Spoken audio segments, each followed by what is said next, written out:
Well, Stephen A gave his latest top 5, and it seems like everybody's coming around on the Pistons. Hey, everybody, welcome back to another episode of Pistons Daily, your go-to podcast for daily Detroit Pistons content, game recaps, Coach T's keys, and real conversations about your favorite team, the Detroit Pistons. I'm your host, Tony Nash, a.k.a. Coach T, and if you love the Pistons, you've come to the right place because that's what we talk about here on Pistons Daily. If you haven't done this already, please help us get to 3,000 subscribers. We're so close. Hit that subscribe button, hit the notification bell so you never miss an episode, and help us continue to build this channel. So I'm just going to do a quick episode today. I want to talk about a couple of things that I've seen kind of come up in Pistons news that I thought the fans might be interested. And the first thing was Isaiah Stewart. Obviously, Stu's out for the next 6 games. We are going to miss him greatly. And just how greatly we are going to miss him, I think obviously because he comes off the bench, he gets overlooked by a lot of people and maybe highly underrated.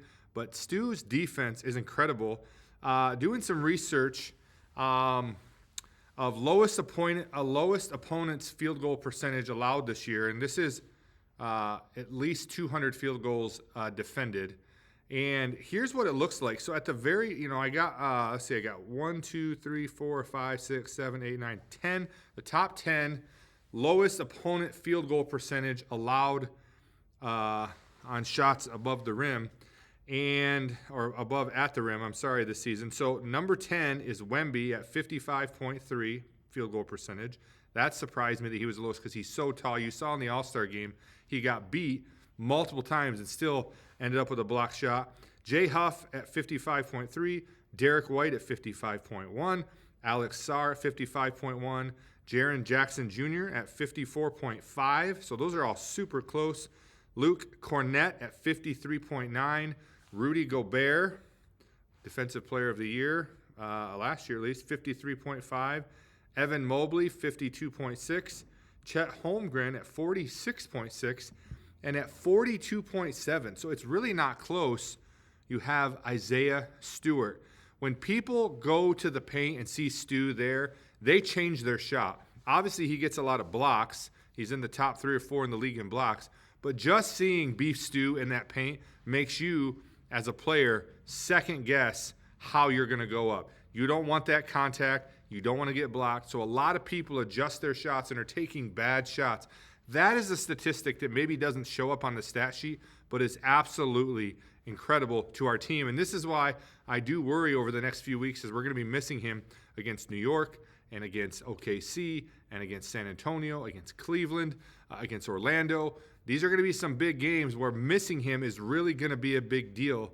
And, we've had a few games missing JD, and we've had some games missing Stu as well, but we haven't had games that I can remember missing both of them. So this is going to be tough. We're going to need a lot from Beef Stew and Isaac Jones and some of these other guys.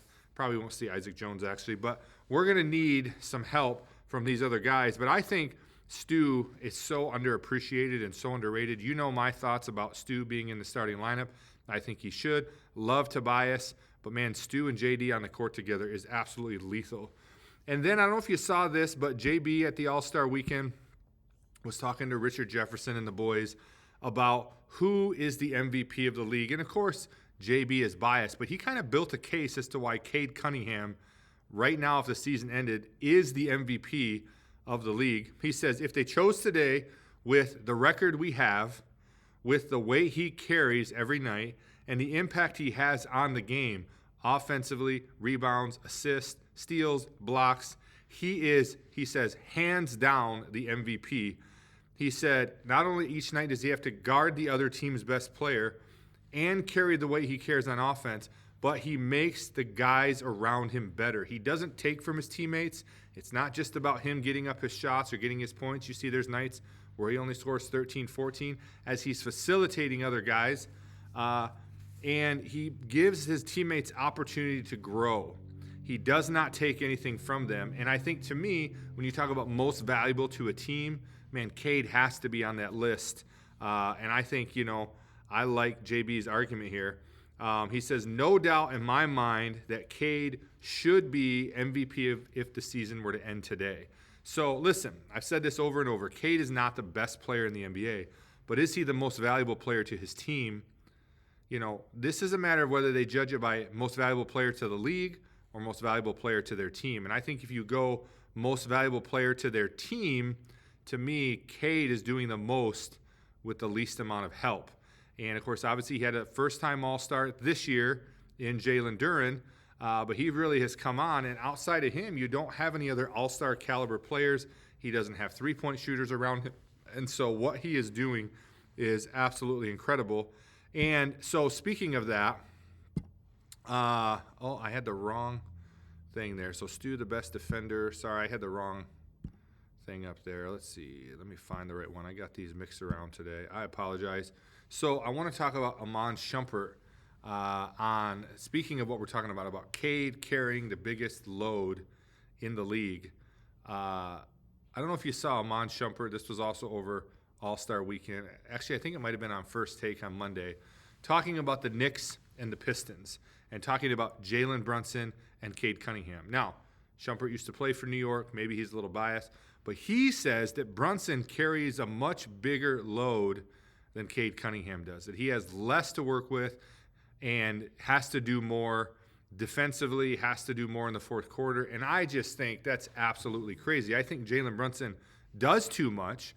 I think he doesn't get his teams involved, his teammates involved. He's got an absolute all-star in Karl Anthony Towns. He's got Bridges. He's got some players around him. Now, I will admit their bench is not strong, but in terms of the talent he has around him, offensive talent especially, is much higher than the Pistons. And Jalen Brunson does not have to take on as much of the load as he does, but he wants the ball in the fourth quarter, and I don't have an issue with that.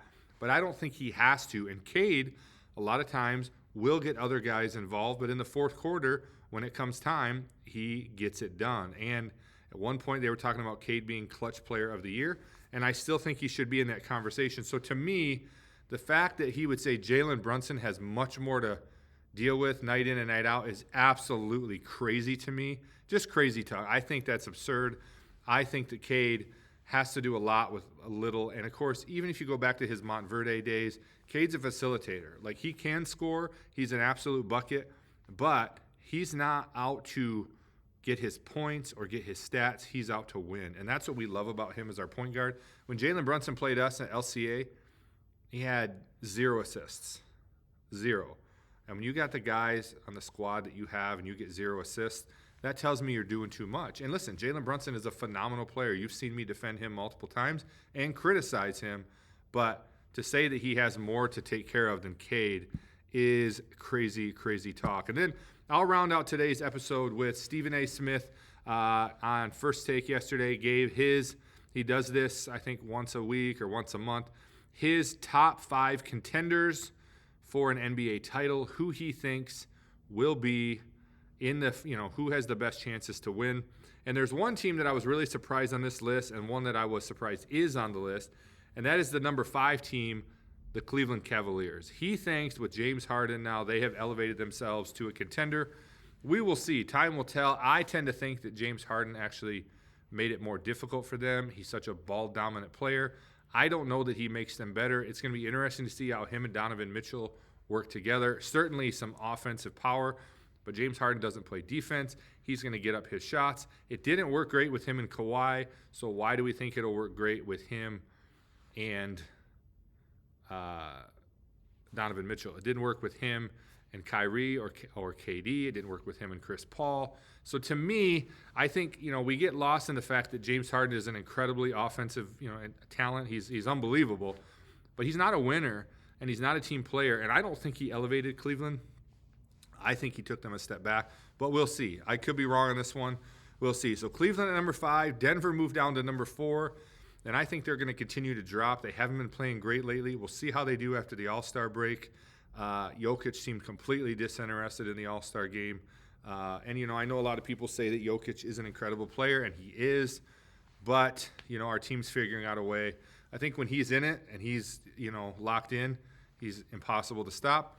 And I think he gets bored in the regular season. So they will be a tough team come playoffs. But I think as of right now, I don't worry about them. Number 3, he put his New York Knicks. The Knicks are streaking. Had a great February, except for they got trounced by your Detroit Pistons, baby, by 38. And then at number 2, he has the Pistons which we love, puts OKC at number 1, which has to go there because they are the defending champs. They have, more wins than the Pistons, but one more loss. Incredible team. I'm looking forward to seeing how Detroit stacks up against them here in about a week and a half. I hate the fact that we're not going to have Stu, but I'm still looking forward to that game. So let me know your thoughts. Does anybody think Stephen A's list is wrong? I think who got left off the list, the San Antonio Spurs. I think they're a much better contender than Cleveland. They're the ones that are going to give OKC the biggest challenge. We've seen that already in the regular season. And Wemby's a baller, man. Like you watch him in the All-Star game, like he plays to win. And his mentality is, I'm going to win. And so you can't leave them off that list, in my opinion. So I would go probably from this list, I would probably put New York at 5. I would put Denver at 4. I would put San Antonio at 3, put the Pistons at 2, and OKC at number 1. And that's as of today. And so we're going to see a lot of different basketball over the next couple months. Teams are going to really start to lock in, especially as we get close to the end of March. You're going to see teams as they approach the playoffs. You're going to see some of these veteran players that just get bored. They're going to start to lock in, and we're going to see the best version of some of these teams. And so we have to be peaking at that time. And I love the fact that we've really done a good job distributing our minutes so that our guys are going to be fresh, praying that we can avoid injury, unlike last year in the playoffs, and looking forward to a great rest of the season. Obviously, we have the Knicks this week, so we'll see what we look like back in action. So that's all I got for you guys today. Thanks for tuning in. Again, make sure you subscribe to the channel. Make sure you hit the notification bell. Let's show Stu some love in the comments. Let me know your comments about Shumpert, what he said about Brunson and Cade. Let me know your thoughts about Cade MVP. And then let me hear your top 5 in the comments of who is the top contenders. So thanks again for watching, guys. And as always, Detroit basketball. Let's go, baby.